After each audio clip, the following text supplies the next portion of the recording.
너무 좋네요.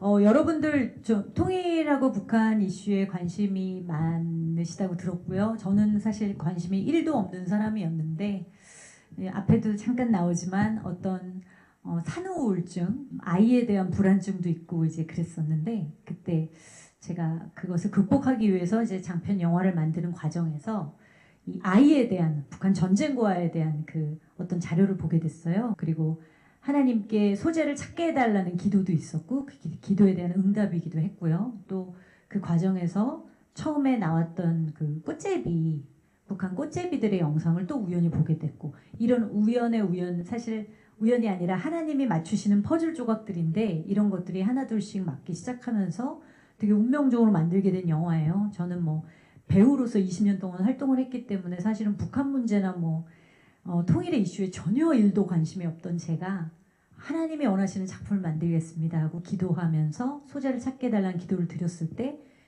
그 기도를 드린 지 일주일이 채 안 돼서 만나게 된 그런 소재고 자료이기 때문에 이 영화는 처음부터 끝까지 좀 하나님이 개입을 하시고 인사이트를 주시고 그 안에 메시지와 의도를 담아내시고 하면서 결국 하나님의 좀 나라가 심겨서 작품이 가는 곳마다 굉장히 하나님 많은 일을 하시는 걸 사실 봤어요. 여러분처럼 청년과 대학생에게도 어떤 뭐라 그럴까요? 좀 감동이 있었겠지만 사실 어르신들 그리고 저 전쟁을 겪으신 저희 할머니 할아버지들 세대분들이 교회 단체 관람을 통해서 보시면서도 많이 눈물을 흘리시고 또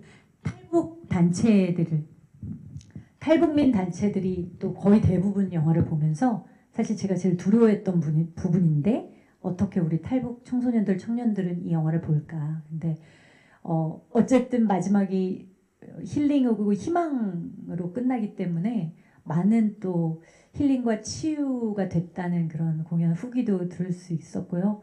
정말 우리 탈북 청년들은 너무 많이 처음부터 끝까지 눈물을 흘리면서 봐서 저도 좀 마음이 아팠는데 결과적으로는 되게 치유가 됐다라는 얘기를 들어서 좋았고요. 하여튼 그런 여러 가지 일들이 있었습니다. 영화는 작년에는 일본에서도 개봉해서 일본에서도 30개관이 넘는 한 10개 도시 넘게 릴리즈가 됐었고요.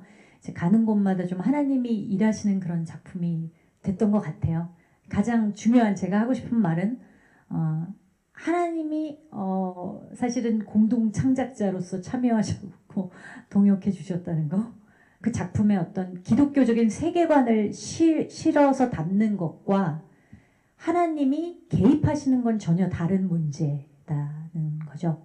그러니까 기독교 세계관으로 작품을 만들 수는 있어요. 근데 그렇게 만들다 보면 사실 이게 불교에서 만든 영화도 어느 종교에서 만든 영화도 결국 마지막은 비슷비슷하거든요. 평화든 사랑이든 용서든 다른 종교에서도 얘기하고 있기 때문에. 근데 그거보다 더 중요한 건 하나님이 직접 참여하시는 거. 그래서 여러분들이 어떤 영역에 가실지 모르지만 먼저 예배자가 되어서 기도하면서 그 영역에서 이제 일을 해 나갈 때 하나님과 함께 그리고 성령님이 주시는 하늘의 지혜와 계시의 영으로 함께 할 때 되게 놀라운 일들이 많이 일어나더라고요. 그 하나님의 나라가 심겨서 치유되고 성찰하고 각성하고 눈물을 흘리고 세계관이 바뀌고 이런 일들이 막 일어나는 걸 보면서 이 문화예술 콘텐츠 영역에서도 하나님이 이렇게 일하시는구나를 저는 되게 체험을 많이 했어요. 어떤 영역이든 하나님이 그렇게 하나님 나라를 심으셔서 그 영역을 직접 운영하실 수 있다는 걸 체험을 했던 저에게는 그런 영화입니다.